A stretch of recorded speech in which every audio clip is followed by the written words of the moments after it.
아이고머니나, 이게 사람이요, 짐승이요? 깊은 산골짜기, 낙엽더미 아래 희끄무레한 형체가 보입니다. 가까이 다가간 말순 할머니는 기겁하고 뒷걸음질 칩니다. 입안 가득 물려진 흙, 뼈가 드러날 정도로 처참하게 묶인 손발. 등판에는 채찍으로 맞은 피멍이 엉겨붙어 숨만 겨우 붙어있는 상태. 흉악한 죄인이거나 쫓기는 자가 분명했습니다.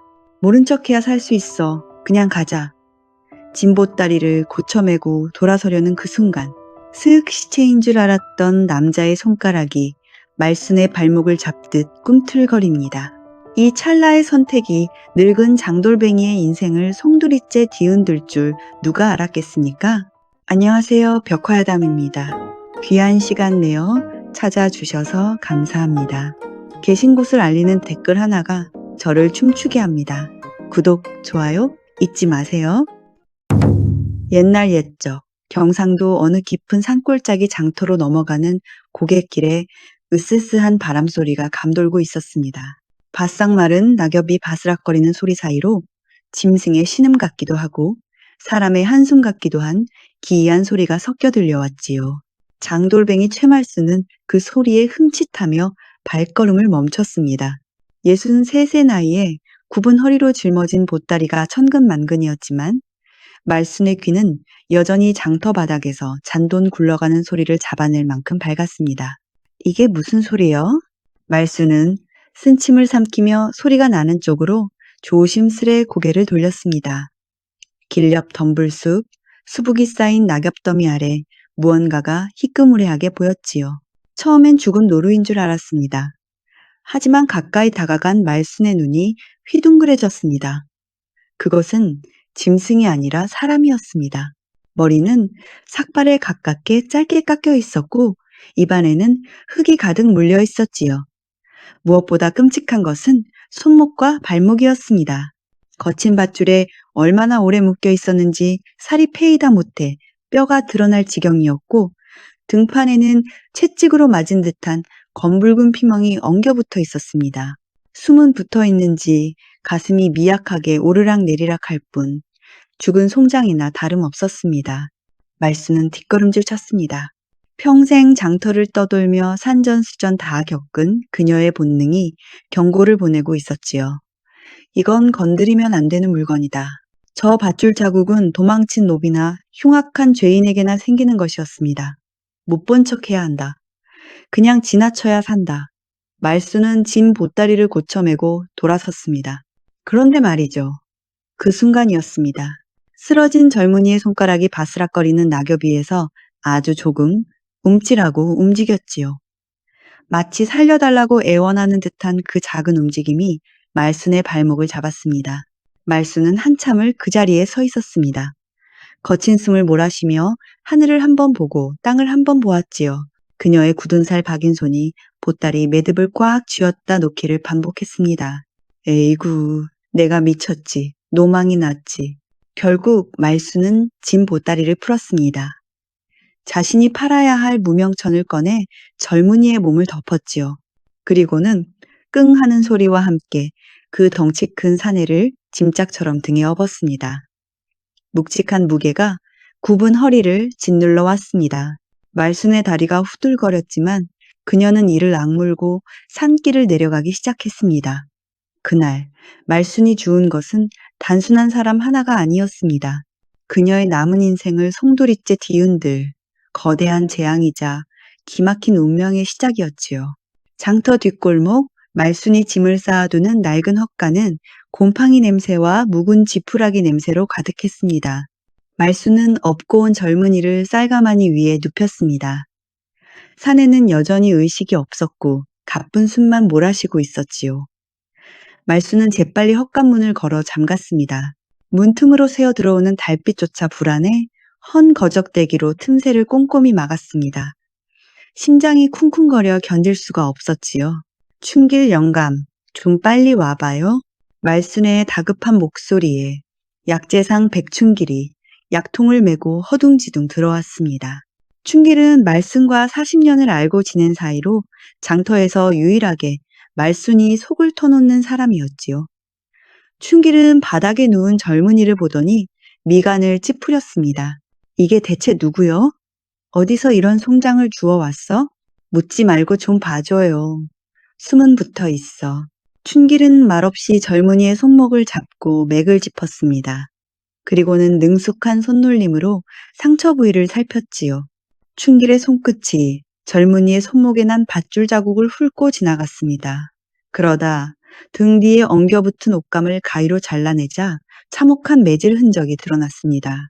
춘길의 손이 멈칫했습니다. 이거 참! 춘길은 한참 동안 말이 없었습니다. 그는 약통에서 고약을 꺼내 바르려다 말고 젊은이의 손바닥과 발바닥을 유심히 들여다보았습니다. 굳은 살의 위치, 손톱의 모양, 그리고 상처의 깊이를 꼼꼼히 살피던 춘길이 낮게 깔린 목소리로 말했습니다. 말순 씨, 이놈 보통 놈이 아니요. 그게 무슨 소리요? 그냥 도망친 머슴놈 아니요? 아니야. 이건 그냥 매질 자국이 아니요. 머슴들이 도망치다 잡히면 종아리나 엉덩이를 맞지 이렇게 손목이랑 발목을 전문적으로 결박하진 않아. 이건 누군가 이놈을 어디론가 끌고 가려다 놓친 게 분명해. 말순의 얼굴이 하얗게 질렸습니다. 춘길의 말은 틀린 적이 없었거든요. 춘길은 과거 큰 상단에서 장부를 보던 사람이었기에 사람 보는 눈이 매서웠습니다. 말수는 마른 침을 삼키며 젊은이의 얼굴을 다시 내려다보았습니다. 흙투성이가 된 얼굴이었지만 자세히 보니 콧날이 서 있고 눈매가 예사롭지 않았지요. 그리고 이 손 좀 보시게. 굳은 살이 박히긴 했는데 낫질이나 때미질로 생긴 게 아니요. 붓을 오래 잡았거나 아주 정교한 물건을 다루던 손이야. 춘길의 말이 헛간의 차가운 공기를 갈랐습니다. 말수는 등골이 오싹해졌습니다. 자신이 지금 무슨 짓을 저지른 것인지 그제야 덜컥 겁이 났습니다. 하지만 이미 물은 엎질러진 뒤였지요. 춘길은 한숨을 푹 내쉬며 상처의 붕대를 감았습니다. 일단 살려는 놓겠소만 조심하시오. 이놈을 찾는 자들이 분명 근처에 있을게요. 그날 밤 말수는 헛간 문 앞에 쪼그리고 앉아 밤을 새웠습니다. 바람이 문을 덜컹거릴 때마다 깜짝깜짝 놀라며 낯을 꽉 쥐었지요. 어둠 속에서 들려오는 젊은이의 거친 숨소리가 마치 시한폭탄의 초침소리처럼 들려왔습니다. 사흘이 지나서야 젊은이가 눈을 떴습니다. 말순이 쑤어온 묽은 미음을 입에 떠넣어주자 젊은이는 허겁지겁 삼켰습니다. 얼마나 굶었는지 목구멍으로 넘어가는 소리가 꺽꺽거릴 정도였지요. 말수는 묵묵히 그 모습을 지켜보다가 퉁명스럽게 물었습니다. 정신이 좀 드냐? 이름이 뭐요? 젊은이는 숟가락을 멈추고 말순을 쳐다보았습니다. 그의 눈동자는 깊고 어두웠지만 그 안에서 번뜩이는 무언가가 느껴졌습니다. 그는 한참을 망설이다가 갈라진 목소리로 짧게 대답했습니다. 달수입니다. 달수? 말수는 코웃음을 쳤습니다. 척 봐도 급하게 지어낸 가짜 이름 같았거든요. 머슴들 사이에 흔하디흔한 이름이었지만 이 녀석의 눈빛과는 전혀 어울리지 않았습니다. 하지만 말수는 더 캐묻지 않았습니다. 사정이 있겠거니. 아니, 알면 다칠 것 같아서였습니다. 그래, 달수라 치자. 몸 좀 추스르면 내 보따리나 좀 들어라. 밥값은 해야지. 말수는 달수를 헛간에만 가둬두지 않았습니다. 춘길 영감의 말대로 수상한 놈이라면 오히려 사람들 눈에 띄지 않게 숨겨야 했지만 말순의 생각은 달랐지요. 등잔 밑이 어둡다고 차라리 짐꾼처럼 데리고 다니는 게 더 안전할 수도 있다고 판단한 것입니다. 달수는 말이 없었습니다. 시키는 대로 묵묵히 밥을 먹고 비틀거리는 다리로 일어서서 걷는 연습을 했습니다. 말수는 짐짓 쌀쌀맞게 대했지만 몰래 고기 국물을 미음에 섞어주거나 밤이면 헌 이불을 더 덮어주곤 했습니다. 그러던 어느 날 밤이었습니다. 말순이 헛간의 등불을 끌어들어갔을 때 달수는 집단 위에서 새우잠을 자고 있었습니다. 그런데 그의 손이 무언가를 필사적으로 꽉 쥐고 있었지요. 식은땀을 흘리며 악몽을 꾸는지 손가락이 하얗게 질려 있었습니다. 말수는 조심스레 달수의 손을 펴보았습니다. 그 안에는 꼬깃꼬깃 구겨진 낡은 천조각 하나가 들어 있었습니다. 흙물이 배고 핏자국이 묻어 있었지만 비단의 질감만은 여전히 매끄러웠습니다. 말수는 등불을 가까이 대고 천조각을 들여다보았습니다. 이게 뭐다냐? 엄지손가락만 한 그 천조각 귀퉁이에는 희미하게 어떤 문양이 수놓아져 있었습니다. 붉은 실로 정교하게 새겨진 그 문양은 얼핏 보면 동전 모양 같기도 하고 저울 모양 같기도 했지요. 말수는 그 문양을 보는 순간 고개를 갸웃거렸습니다. 어디서 많이 본 것 같았습니다. 아주 오래전 젊은 시절 장터를 떠돌 때 보았던 거상들의 깃발에서 혹은 아주 귀한 물건을 포장하던 보자기에서 보았던 것 같기도 했습니다. 그때 달수가 신음하며 몸을 뒤척였습니다. 말수는 황급히 천조각을 다시 달수의 손에 쥐어주었지요. 달수는 잠결에도 그 천조각을 생명줄처럼 다시 움켜쥐고 가슴팍으로 끌어당겼습니다. 그것은 단순한 헝겊이 아니었습니다. 기억을 잃은, 아니 기억을 숨겨야만 하는 이 사내가 세상과 연결된 유일한 끈이자 무서운 진실로 향하는 열쇠였습니다. 말수는 헛간을 나오며 밤하늘을 올려다보았습니다. 달이 구름에 가려 희미하게 빛나고 있었지요. 달수라, 달수. 말수는 입속으로 그 이름을 되뇌며 자신이 주워온 이 아이가 몰고 올 파란을 직감했습니다. 바람이 다시 으스스하게 불어오고 있었습니다. 닷새 만에 열리는 장날 아침.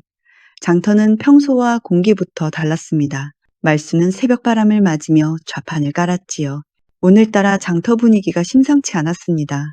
보통 때라면 국밥 끓이는 구수한 냄새와 흥정하는 소리로 활기차야 할 시장통이 마치 찬물을 끼얹은 듯 싸늘하게 가라앉아 있었거든요. 아니, 쌀값이 또 올랐다고? 임두만 그 작자가 물길을 다 막아버렸대. 밀가루고 소금이고 죄다 그놈 창고로 들어간다는구먼. 옆자리 옹기장수의 푸념에 말순의 귀가 번쩍 뜨였습니다. 임두만, 장터의 큰손이자 피도 눈물도 없는 거상이었지요. 저 멀리 비단 장막을 친 화려한 평상 위에 기름진 얼굴을 한 사내가 거만하게 앉아 부채질을 하고 있었습니다. 그가 바로 임두만이었습니다. 그의 수하들이 몽둥이를 들고 장터를 휘젓고 다니며 작은 상인들을 윽박지르고 있었지요. 자릿세 안 낼 거면 당장 치워. 어디 감히 임대감님 구역에서 공짜로 장사를 하려 들어? 말수는 흠칫 놀라 좌판 구석에 몸을 웅크렸습니다. 평생을 장돌뱅이로 살았지만 저런 권력 앞에서는 빨이 목숨이나 다름없는 처지였으니까요. 말수는 오늘 가져온 무명천이며 말린 나무를 다 팔아도 쌀 한 병 박 사기 힘들겠다는 생각에 가슴이 답답해졌습니다. 그날 저녁 파장 무렵이었습니다. 말순이 터덜터덜 헛간으로 돌아왔을 때였지요. 짐을 정리하던 말순의 눈매가 매섭게 굳어졌습니다. 헛간 문 앞, 자신이 빗자루로 곱게 쓸어놓았던 흙바닥에 낯선 발자국이 찍혀 있었기 때문입니다. 이건 내 발자국도 아니고 춘길 영감 것도 아닌데 앞코가 뾰족하고 밑창 문양이 선명한 가죽신 자국. 그것은 장터의 가난한 상인들이 신는 집신이나 미투리가 아니었습니다. 임두만의 수하들이나 관아 사람들이 신는 갓신이었지요. 누군가 이곳을 기웃거렸다는 증거였습니다. 말수는 등골이 오싹해져 황급히 헛간 문을 열었습니다. 다행히 달수는 구석 집더미 속에 죽은 듯이 숨어 있었습니다. 하지만 말수는 알 수 있었죠. 보이지 않는 올가미가 서서히 이 헛간을 향해 조여오고 있다는 것을요. 밤바람에 뭉풍지가 파르르 떨렸습니다. 마치 들켰다 하고 속삭이는 것만 같았습니다. 거기 그 콩자루 좀 이리 내놔라. 말순의 퉁명스러운 말에 달수가 묵묵히 자루를 옮겼습니다. 아직 다리를 절뚝거렸지만 며칠 새의 낯빛은 제법 사람꼴을 갖춰가고 있었지요. 말수는 달수에게 콩 고르는 일을 시켰습니다. 썩은 콩과 좋은 콩을 골라내는 단순하지만 지루하기 짝이 없는 일이었지요. 대충 하지 말고 꼼꼼히 골라야 한다. 섞이면 제값 못 받으니까. 말순이 잔소리를 늘어놓으며 잠시 자리를 비웠다 돌아왔을 때였습니다. 말수는 자신의 눈을 의심했습니다. 아니, 이걸 벌써 다 했어? 산더미 같던 콩자루가 불과 반나절 만에 완벽하게 분류되어 있었습니다. 더 놀라운 것은 정리된 방식이었지요. 그냥 쏟아놓은 것이 아니라 콩의 크기와 윤기에 따라 상, 중, 하로 정확하게 나뉘어 자루에 담겨 있었습니다. 심지어 자루의 매듭은 풀기 쉽으면서도 절대 저절로 풀리지 않는 아주 정갈하고 단단한 방식이었지요. 너 이거 누구한테 배웠냐? 말순의 물음에 달수는 묵묵부답이었습니다. 말순은 내친 김에 장부책을 꺼내 들었습니다. 셈이 약한 말순이 며칠 밤을 끙끙대며 적어놓은 엉망진창인 외상 장부였지요. 어디 이것도 한번 봐라. 내가 쌀 2마리에 콩 5대를 빌려줬는데 이자가 푼돈으로 치면 얼마나 되는 거요? 달수는 장부를 쓱 훑어보더니 주저없이 입을 열었습니다. 쌀 2마리면 단양, 콩 5대면 한양 서푼입니다. 이달 근원까지 이자를 쳐서 받으신다면 총 7냥 다푼을 받으셔야 셈이 맞습니다. 막힘이 없었습니다. 손가락으로 꼽아보지도 않고 튀어나온 대답이었지요. 말순의 입이 떡 벌어졌습니다. 시장통에서 잔뼈가 굵은 약재상 춘길 영감도 주판을 튕겨야 나오는 계산이었습니다. 너 진짜 머슴 맞냐? 어느 집 머슴이 이렇게 셈이 빨라? 말순이 다그치자 달수의 눈동자가 순간 흔들렸습니다. 그는 황급히 자신의 손목을 옷소매로 덮어가렸습니다. 밧줄 자국이 선명한 그 손목을 말이죠. 달수는 고개를 숙인 채 나직하지만 뼈 있는 한마디를 내뱉었습니다. 장부는 거짓말을 못하니까요. 그 목소리에는 서늘한 기운이 서려 있었습니다. 단순히 셈을 잘하는 자의 말이 아니라 숫자로 굴러가는 세상의 비정한 이치를 뼛속 깊이 알고 있는 사람의 말투였지요. 말수는 침을 꿀꺽 삼켰습니다. 이 녀석, 짐꾼으로 부려먹을 놈이 아니구나. 어쩌면 내가 감당 못할 물건을 주워온 게 분명하구나. 장터에 흉흉한 소문이 돌기 시작했습니다. 관아의 아전 노치수가 사냥개처럼 눈을 번들거이며 시장통을 쑤시고 다닌다는 소문이었지요. 노치수는 임도만의 뒷배를 봐주며 뇌물을 챙기는 말순 같은 상인들에게는 저승사자보다 무서운 존재였습니다. 어이, 김씨, 요새 낯선 놈 못 봤어? 키가 크고 비쩍 마른 젊은 놈 말이야. 노치수는 몽둥이를 든 포졸들을 대동하고 상인 하나하나를 탐문하고 있었습니다. 찾으면 포상금이 10냥이다, 10냥. 쌀 한 가마니 값을 거저주는 거라고. 10냥이라는 소리에 상인들의 눈이 탐욕스럽게 번들거렸습니다. 흉년이라 쌀 한 톨이 아쉬운 시절이었습니다. 사람 하나 팔아넘기는 것쯤은 일도 아니었지요. 말수는 좌판 뒤에 숨어 마른 침을 삼켰습니다. 달수는 지금 헛간 깊숙한 곳 쌀독 뒤에 숨겨두고 나왔지만 불안감은 가시지 않았습니다. 거기 최씨 할멈! 날카로운 목소리가 말순의 심장을 찔렀습니다. 노치수였습니다. 비쩍 마른 얼굴에 뱀 같은 눈을 한 그가 말순의 좌판 앞으로 성큼성큼 다가왔습니다. 그는 서류 뭉치를 탁탁 치며 말순을 내려다보았지요. 요새 장사가 좀 되나 봐? 때깔이 좋아졌어? 아이고 나리, 되긴 뭐가 됩니까요. 입에 풀칠하기도 바쁜데요. 말순은 짐짓 허리를 더 굽히며 비굴하게 웃었습니다. 하지만 등줄기에는 식은땀이 줄줄 흐르고 있었지요. 노치수의 시선이 말순의 좌판에 놓인 콩자루에 머물렀습니다. 달수가 기가 막히게 정리해 놓은 그 콩자루들이었지요. 거참, 콩을 아주 깔끔하게도 골라놨네. 할멈 눈이 침침하다더니 솜씨가 제법이야? 노치수가 의심스러운 눈초리로 자루매듭을 만지작거렸습니다. 말순의 심장이 쿵 하고 내려앉았습니다. 그 매듭은 춘길 영감이 보통 솜씨가 아니다라고 했던 바로 그 방식이었으니까요. 아, 그거요?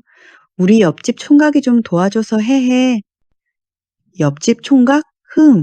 노치수는 뱀 같은 혀로 입술을 핥으며 말순의 얼굴을 뚫어져라 쳐다보았습니다. 그의 눈빛은 말하고 있었습니다. 뭔가 숨기고 있구나. 노치수는 한참을 뜸들이다가 의미심장한 미소를 지으며 돌아섰습니다. 조심해 할멈. 숨겨준 놈이나 숨은 놈이나 잡히면 뼈도 못 추리는 수가 있어. 노치수가 멀어지자 말수는 그 자리에 주저앉고 말았습니다. 다리에 힘이 풀려 일어설 수가 없었지요. 포위망이 좁혀오고 있었습니다. 더 이상 달수를 헛간에만 숨겨둘 수는 없는 노릇이었습니다. 폭풍우가 몰아치기 직전의 고요함, 딱 그 짝이었습니다. 달수가 짐을 꾸리는 솜씨는 볼수록 기가 막혔습니다. 말순이 장에서 떼어온 말린 고사리와 취나물을 종류별로 나누어 먹는데 그 손놀림이 마치 비단을 짜는 여인네처럼 섬세하고 빨랐지요. 달수는 지푸라기 끈 하나를 잡더니 손가락을 몇 번 휙휙 돌려 매듭을 지었습니다. 그 모양이 흡사 매화꽃 봉오리처럼 단정하고 야무졌습니다. 그 모습을 지켜보던 약재상 춘길 영감의 눈이 가늘어졌습니다. 춘길은 헛기침을 하며 달수에게 다가갔지요. 이복의 젊은이 그 매듭법은 어디서 배웠나? 달수는 하던 손을 멈칫하더니 시선을 피하며 우물쭈물했습니다. 그냥 어깨 너머로 배웠습니다. 어깨 너머? 거짓말도 정도껏 해야지. 춘길은 달수가 묶은 나물단을 들어 올려 요모조모 뜯어보았습니다. 그리고는 낮지만 단호한 목소리로 말순에게 속삭였지요. 말순 씨, 잘 보시오. 이건 그냥 매듭이 아니오. 동심결이라고 해서 대가댁이나 큰 상단에서 귀한 물건을 봉할 때나 쓰는 매듭이오. 일반 머슴들은 죽었다 깨어나도 흉내 못 내는 기술이란 말이오. 말수는 침을 꿀꺽 삼켰습니다. 꾀죄죄한 옷을 입고 있지만 달수의 손끝에서 나오는 태는 확실히 귀티가 흘렀습니다. 달수는 춘길의 추궁에 입을 꾹 다물고 고개를 돌려버렸지요. 하지만 그의 귓불이 붉게 달아올라 있었습니다. 그날 밤이었습니다. 말순이 잠을 청하려 뒤척이는데 헛간 쪽에서 비명소리가 들려왔습니다. 안 돼, 아버지. 장부, 그 장부는 안 됩니다. 말순이 소스라치게 놀라 헛간 문을 벌컥 열었습니다. 달수가 식은땀으로 멱을 감은 채 허공에 대고 손을 휘젓고 있었지요. 악몽을 꾸는 게 분명했습니다. 피하세요, 놈들이 옵니다. 말순이 달수의 어깨를 흔들어 깨웠습니다. 달수야, 정신 차려라. 꿈이다, 꿈이야. 달수가 헉 하고 숨을 들이키며 눈을 떴습니다. 그의 눈동자는 공포로 텅 비어 있었고 온몸은 사시나무 떨듯 떨리고 있었지요. 달수는 말순을 알아보자마자 와락 무릎을 꿇고 머리를 감싸쥐었습니다. 기억이 났습니다. 뭐가 말이냐? 제 이름은 달수가 아닙니다. 그리고 저는 버려진 게 아닙니다. 도망친 것도 아니고요. 달수는 품속에서 그 낡은 비단 조각을 꺼내 쥐었습니다. 그의 눈에서 굵은 눈물방울이 뚝뚝 떨어져 손등을 적셨습니다. 저는 지워진 겁니다. 놈들이 저를 없애려 했던 겁니다. 다음 날 장터 한 구석 국밥집 평상은 대낮부터 시끌벅적했습니다. 염소장수 복녀가 막걸리 한 사발을 들이키며 목청을 높이고 있었지요. 복녀는 장터 소식통이라 불릴 만큼 귀가 밝고 입이 가벼운 여인이었습니다. 아니, 내 눈으로 똑똑히 봤다니까? 그날 밤 으스스한 산길로 장정 셋이서 뭘 짊어지고 올라가는데 그게 쌀가마니가 아니었어. 국밥을 말던 주모가 귀를 쫑긋 세웠습니다. 그럼 뭐였는데? 사람이지 뭐요. 축 늘어진 게 딱 시체 같더라고. 내가 무서워서 숨죽이고 보는데 글쎄 그놈들 허리춤에 찬 패가 달빛에 번쩍하더라고. 말수는 짐짓 모른 척하며 국밥 그릇을 정리하고 있었지만 귀는 복녀의 입에 쏠려 있었습니다.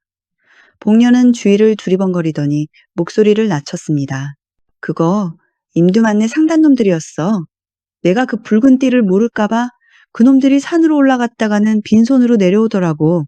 그 뒤로 그 젊은 놈은 코빼기도 안 보이고 말순의 손이 파르르 떨려 국밥 그릇이 덜그럭 소리를 냈습니다.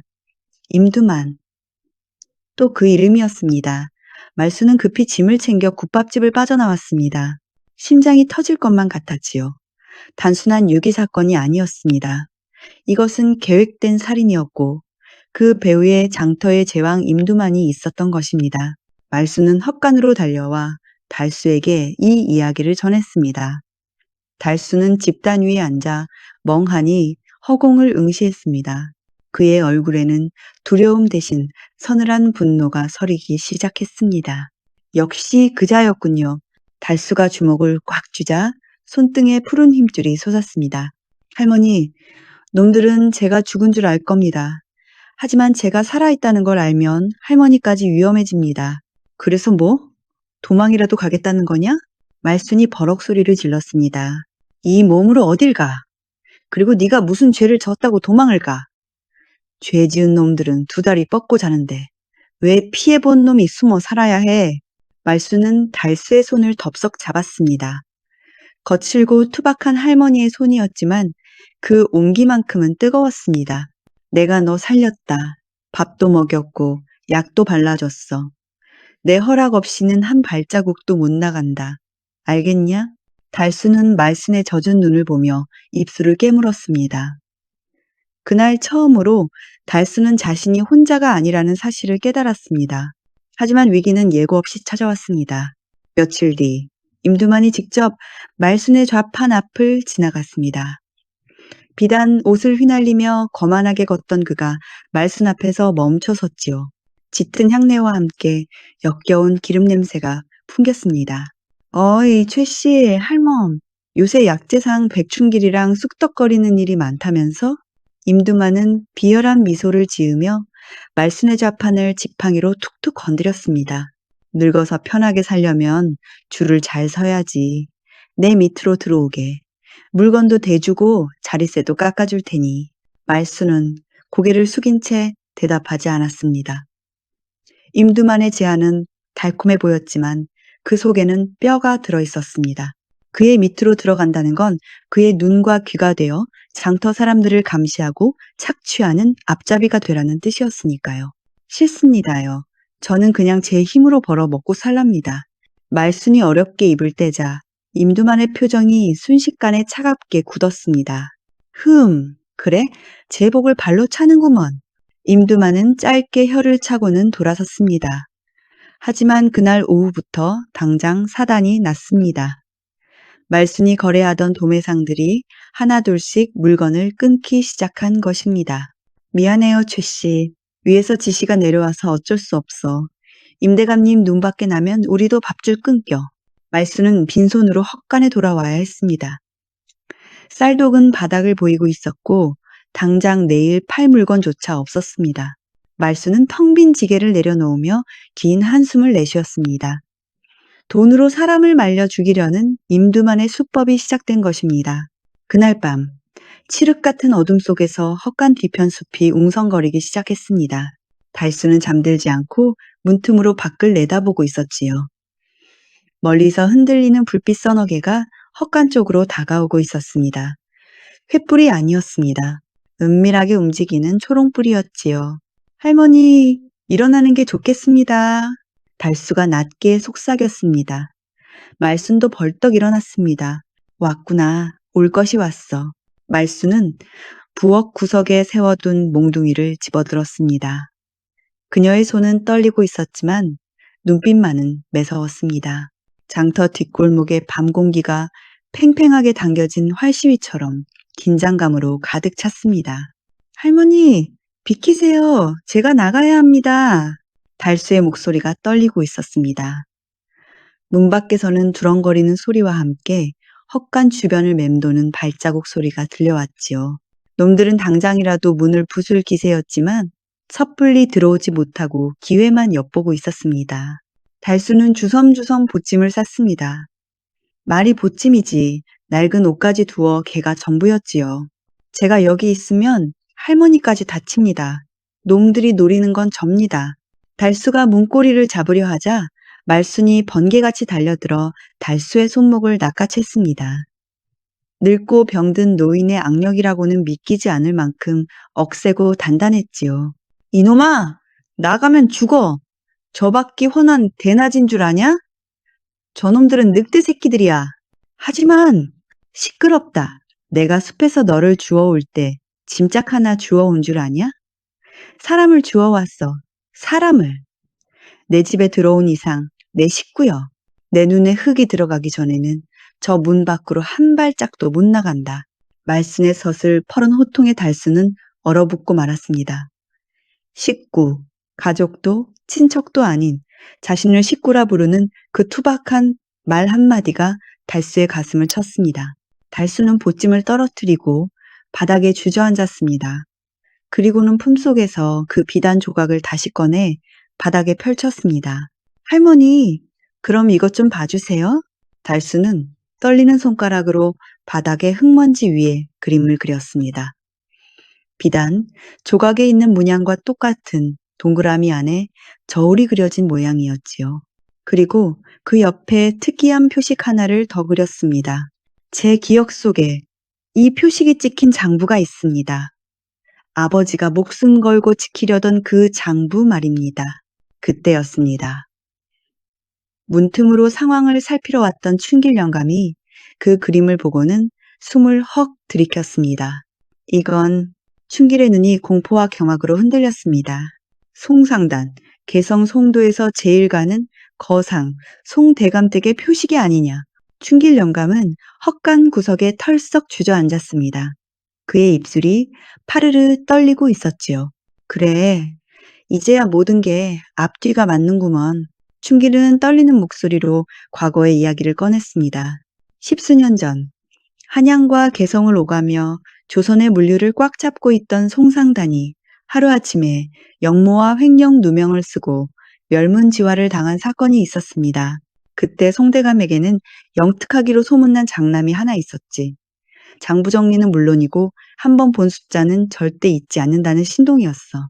그런데 집안이 풍비박산 나던 날, 그 아들이 감쪽같이 사라졌지. 춘길은 달수를 뚫어져라 쳐다보았습니다. 자네가 바로 그 송대감의 아들이구먼. 달수의 눈에서 눈물이 주르륵 흘러내렸습니다. 잊고 싶어도 잊을 수 없었던, 아니 억지로 지워졌던 기억들이 춘길의 말에 툭 터지듯 밀려들어 왔습니다. 맞습니다. 아버지는 횡령을 한 게 아니었습니다. 누군가 장부를 조작해 아버지께 뒤집어 씌운 겁니다. 그 조작된 장부를 만든 자가 달수는 이를 악물었습니다. 바로 임두만 그자였습니다. 당시 아버지 밑에서 실물을 보던 자가 임두만이었습니다. 말수는 기가 막혀 입을 다물지 못했습니다. 장터에서 고리대금업이나 하고 상인들 등골이나 빼먹는 임두만이 사실은 주인을 배신하고 그 자리를 가로챈 천하의 페르나였던 것입니다.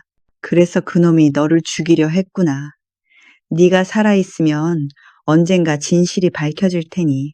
말순이 치를 떨며 말했습니다. 달수는 고개를 끄덕였습니다. 그리고는 조용히 상의를 벗었습니다. 등 뒤, 채찍 상처가 아물어가는 흉터 사이로 작은 실밥 자국이 보였습니다. 달수는 고통을 참으며 그 실밥을 손톱으로 뜯어냈습니다. 으윽, 신음소리와 함께 살가죽 사이에서 피 묻은 얇은 종이 뭉치가 톡 하고 떨어졌습니다. 놈들에게 잡혀가기 직전 달수가 살을 찢어 몸 안에 숨겨두었던 마지막 증거였습니다. 말수는 손을 벌벌 떨며 피 묻은 종이 뭉치를 집어들었습니다. 꼬깃꼬깃 접힌 종이를 조심스레 펴자 깨알 같은 글씨들이 나타났습니다. 그것은 일반적인 물건 거래 장부가 아니었습니다. 3월 초이틀, 장정셋, 함경도 광산으로 이송, 5월 보름, 여아 다섯, 청나라 상인에게 인계. 이게 다 뭐다냐? 말순의 눈이 커졌습니다. 그것은 물건이 아닌 사람을 사고 판 기록이었습니다. 임두만이 겉으로는 비단 장사를 하는 척하면서 뒤로는 빚진 양민들을 납치해 노비로 팔아넘기거나 청나라에 팔아넘긴 인신매매 장부였던 것입니다. 그리고 그 장부 하단에는 낯익은 이름 하나가 흐릿하게 적혀 있었습니다. 관아 이방노치스 확인. 세상에 사람 장사를 했어. 이 짐승만도 못한 놈들이. 말수는 구역질이 올라오는 것을 참으며 입을 틀어막았습니다. 단순히 돈을 떼먹은 수준이 아니었습니다. 이것은 하늘이 노할 범죄였습니다.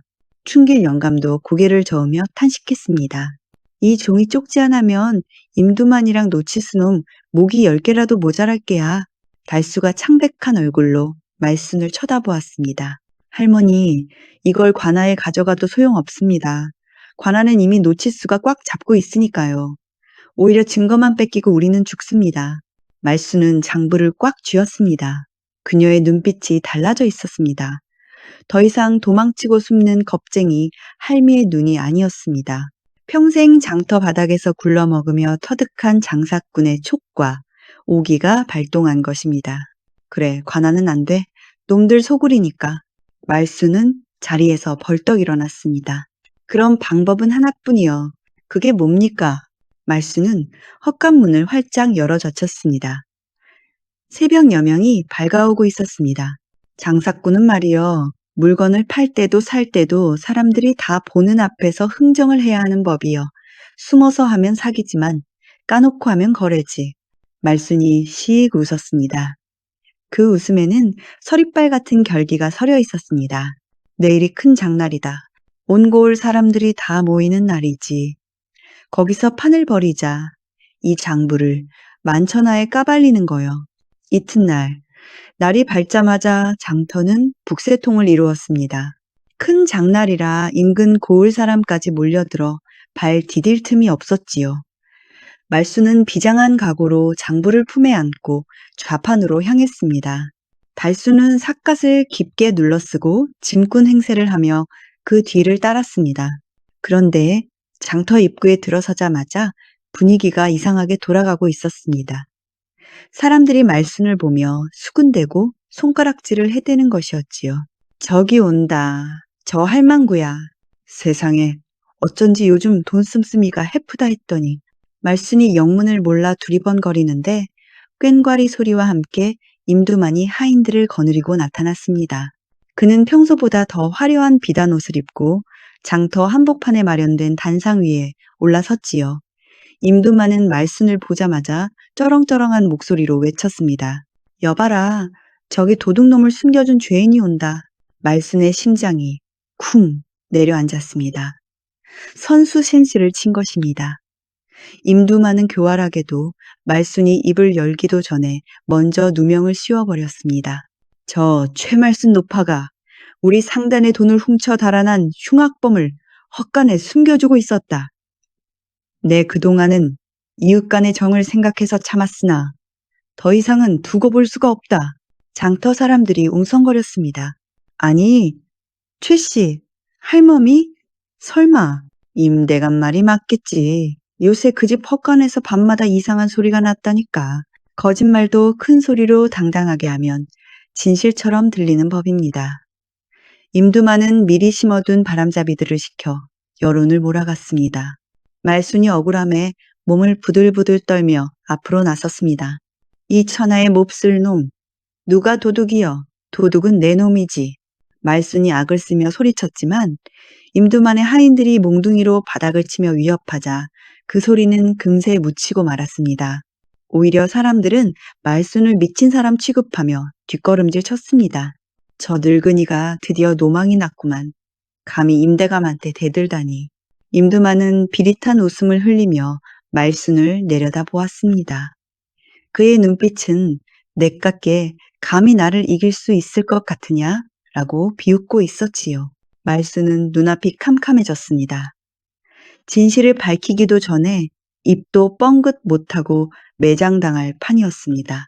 그때 군중 속에서 누군가의 날카로운 고함 소리가 터져 나왔습니다. 웃기고 자빠졌네. 내가 다 봤는데 무슨 개소리야. 목소리의 주인공은 염소장수 복녀였습니다. 하지만 복녀가 인파를 해치고 나오기도 전에 임두만의 눈짓을 받은 아전 노치수가 먼저 움직였습니다. 저 죄인들을 당장 포박하라. 도둑놈과 공범이다. 노치수의 명령에 포졸들과 임두만의 사병들이 우르르 말순과 달수 쪽으로 달려들었습니다. 순식간에 아수라장이 되었습니다. 장터 사람들은 비명을 지르며 흩어졌고 좌판이 엎어지고 과일들이 바닥에 뒹굴었지요. 할머니, 피하세요.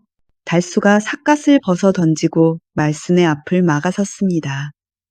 하지만 장정넷이 동시에 달려드니 당해낼 재간이 없었지요.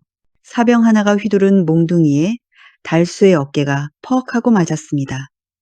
달수가 신음하며 비틀거렸습니다. 이놈들, 내 새끼 건드리지 마라. 말순이 악에 받쳐 고함을 지르며 달수의 몸 위로 엎어졌습니다. 늙고 병든 몸이었지만 자식을 지키려는 어미의 본능은 새보다 강했습니다. 빗발치는 발길질과 몽둥이질이 말순의 등 위로 쏟아졌습니다. 억, 윽, 말순의 입에서 단말마 같은 비명이 터졌습니다. 뼈가 으스러지는 듯한 고통이 전해졌지만 말순은 달수를 감싼 팔을 절대 풀지 않았습니다. 놈들은 말순이 품에 안고 있는 장부와 달수의 보찜을 뺏으려 혈안이 되어 있었지요. 내놔. 이 늙은 여편네야. 그거 내놔.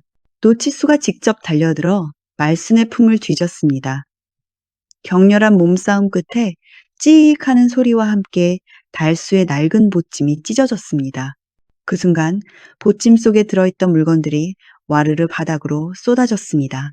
흙바닥 위로 붉은 피가 묻은 달수의 낡은 옷가지, 그리고 반짝이는 비단 천조각과 피 묻은 종이 뭉치가 나뒹굴었습니다.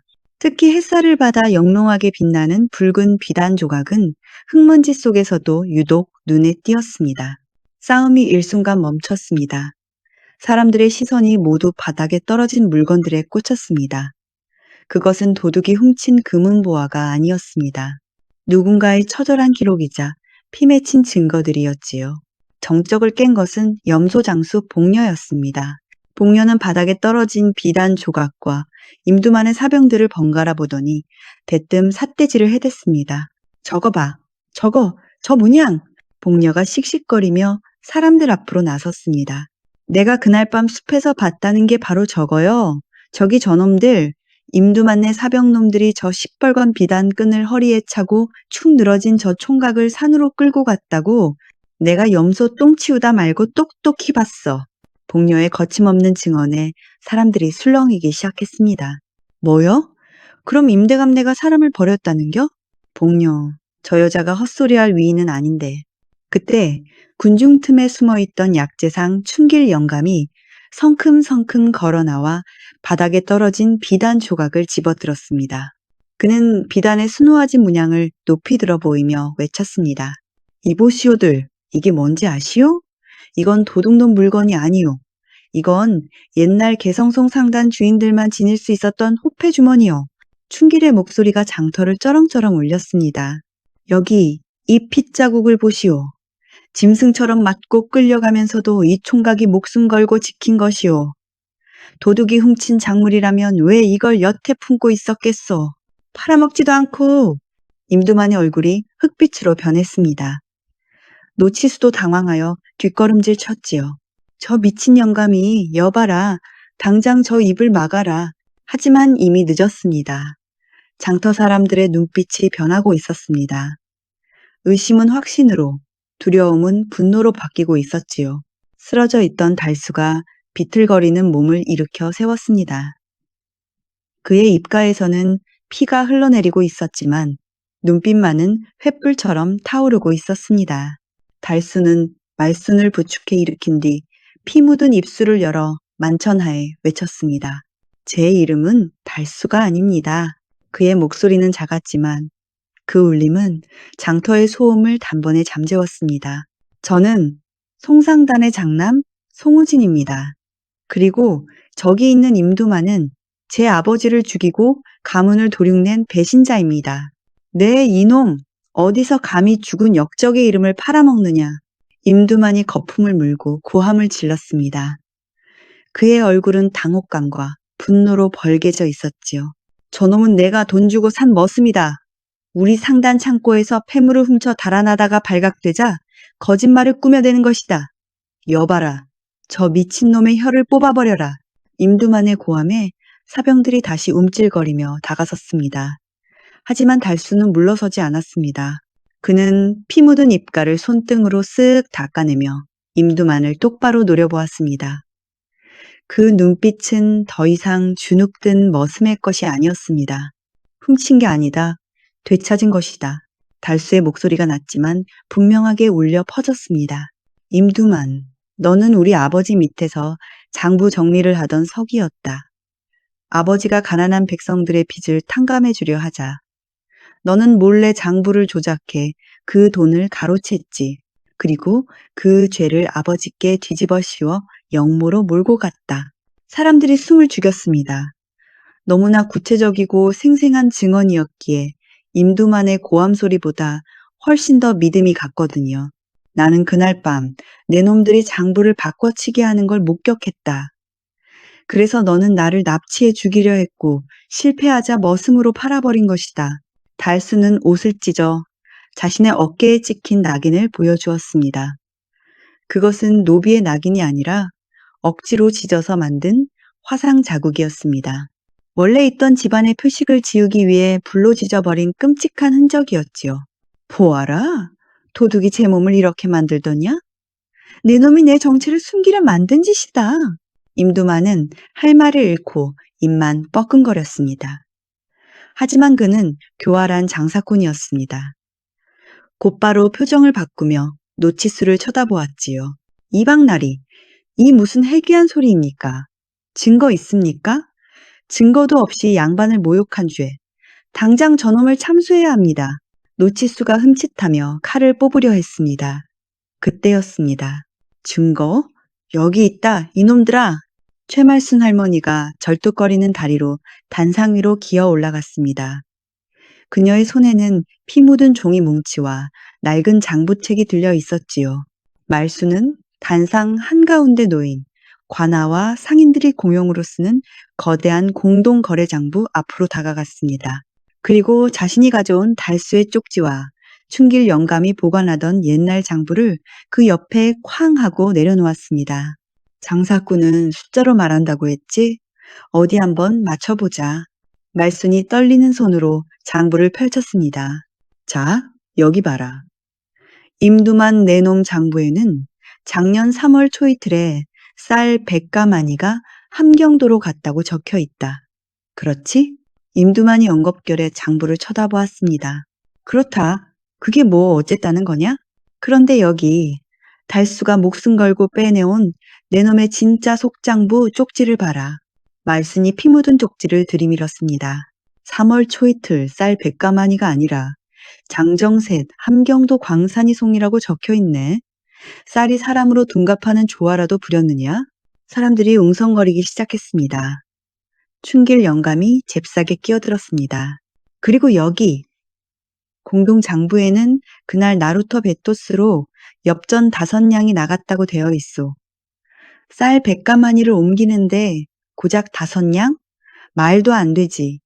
하지만 사람 셋을 몰래 태웠다면 딱 맞는 돈이오. 숫자는 거짓말을 하지 않았습니다. 임두만의 가짜 장부, 달수의 속장부, 그리고 관아의 공동기록. 이 3가지를 대조하자 임두만의 범죄 행각이 적나라하게 드러났습니다. 쌀은 사람으로, 소금은 납치한 아낙네들로 둔갑되어 팔려나간 것이었지요. 말수는 마지막으로 장부 맨 끝자락을 손가락으로 가리켰습니다. 그리고 여기 이 더러운 짓을 눈감아준 대가로 돈을 받아쳐먹은 놈 이름도 있구만. 이방 노치수 확인, 금 30냥 수령, 달수의 쪽지에 적힌 흐릿한 글씨. 그것은 노치수의 필체이자 그가 직접 찍은 수결 서명이었습니다. 노치수의 얼굴이 백지장처럼 하얗게 질렸습니다. 그가 들고 있던 칼이 땡그랑하고 바닥으로 떨어졌습니다. 아니야, 이건 모함이다. 조작된 거야. 임두만은 발악했습니다. 그는 품속에서 엽전 꾸러미를 꺼내 사방으로 뿌려댔습니다. 여봐라, 저 미친 노파를 끌어내리는 자에게 내 전 재산을 주겠다. 금덩이를 주마, 어서! 돈이면 귀신도 부린다는 임두만이었지만 이번엔 통하지 않았습니다. 바닥에 뒹구는 엽전을 줍는 사람은 아무도 없었습니다. 장터 사람들의 눈에는 돈보다 더 무서운 살기가 서려 있었으니까요. 내 아들이 작년에 쌀 배달 갔다가 실종됐는데 내 놈들이 팔아넘긴 거였어? 우리 누이도 군중 속에서 울분 섞인 고함이 터져 나왔습니다. 임두만의 사병들조차 슬금슬금 뒷걸음질을 쳤습니다. 성난 민심 앞에서는 칼도 창도 무용지물이라는 것을 본능적으로 느낀 것이지요. 상황이 불리해지자 아전 노치수가 가장 먼저 태세를 전환했습니다. 그는 살기 위해 주인을 물어뜯는 개처럼 돌변했지요. 이 모든 건 임두만이 시킨 짓이다. 나는 협박을 당했을 뿐이야. 임두만 저자가 주동자다. 뭐라? 이 비열한 놈이! 임두만과 노치수가 서로 멱살을 잡고 뒹굴기 시작했습니다. 추악이 짝이 없는 꼴이었지요. 그때 관아의 사또가 뒤늦게 포졸들을 이끌고 출두했습니다. 장터의 소요가 심상치 않음을 감지하고 달려온 것입니다. 당장 저놈들을 포박하라. 사또의 명에 포졸들이 임두만과 노치수를 굴비 엮듯 묶어 무릎 꿇렸습니다. 증거는 차고 넘쳤고 수백 명의 증인이 눈을 시퍼렇게 뜨고 있었습니다. 임두만은 끌려가면서도 말씀과 달수를 노려보며 악을 썼습니다. 두고 보자. 내가 이대로 끝날 줄 아느냐. 하지만 달수는 차가운 눈으로 그를 내려다보며 단 한마디로 그를 끝장냈습니다. 그래, 두고 봐라. 내 놈이 훔친 건 돈이었지만 내가 되찾은 건 사람이다. 그 무게를 견딜 수 있을지 보자. 임두만과 노치수가 끌려가고 장터에는 잠시 정적이 흘렀습니다. 모든 것이 끝났습니다. 달수는 털썩 무릎을 꿇고 말순을 바라보았습니다. 그의 눈시울이 붉게 달아올랐습니다. 할머니, 끝났습니다. 이제 끝났습니다. 관아의 판결은 서리빨 같았습니다. 임두만과 노치수는 그 자리에서 포박되어 의금부로 압송되었습니다. 그들의 재산은 몰수되어 억울하게 팔려간 사람들을 되찾아오는 데 쓰이도록 조치되었지요. 장터 사람들은 덩실덩실 춤을 추며 만세를 불렀습니다. 10년 묵은 체증이 쑥 내려가는 순간이었습니다. 며칠 뒤 달수는 아니 송우지는 관아에서 잃어버린 신분을 되찾았습니다. 개성에서 소식을 들은 송씨 문중 사람들이 비단 가마를 보내왔습니다. 의리의리한 행차였지요. 도련님, 고생 많으셨습니다. 이제 가문의 영광을 되찾으러 가시지요. 말수는 헛간 구석에서 주섬주섬 짐을 챙겼습니다. 달수가 입고 왔던 누더기 옷 대신 시장통에서 제일 좋은 무명으로 지은 새 옷 한 벌과 꼬깃꼬깃 모아둔 쌈짓돈을 보찜에 넣었지요. 가거라. 귀한 몸이 누추한 데서 고생만 했어. 가서 떵떵거리고 잘 살아라. 말수는 일부러 등을 돌리고 콩자루만 만지작거렸습니다. 눈물이 왈칵 쏟아질 것 같아 차마 달수의 얼굴을 볼 수가 없었거든요. 달수는 비단 가마 앞에서 한참을 서성였습니다. 문중 어른들이 어서 타라고 재촉했지만 그의 발길은 떨어지지 않았습니다. 달수는 천천히, 아주 천천히 말순에게 다가왔습니다. 그리고 흙바닥에 넙죽 큰 절을 올렸습니다. 할머니, 아니, 어머니. 말순의 어깨가 움찔했습니다. 저를 살리신 건 쌀미음이 아니었습니다. 사람이다 라고 해주신 그 말씀이 저를 살렸습니다. 짐승으로 죽을 뻔한 저를 다시 사람으로 만들어 주셨습니다. 달수의 목소리가 물기에 젖어 떨렸습니다. 개성으로 가서 가문을 추스르고 반드시 꼭 다시 오겠습니다. 말수는 그제야 뒤를 돌아보았습니다. 주름진 얼굴이 눈물로 범벅이 되어 있었지요.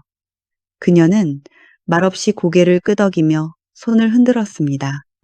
비단 가마가 멀어질 때까지 말수는 망부석처럼 그 자리에 서 있었습니다.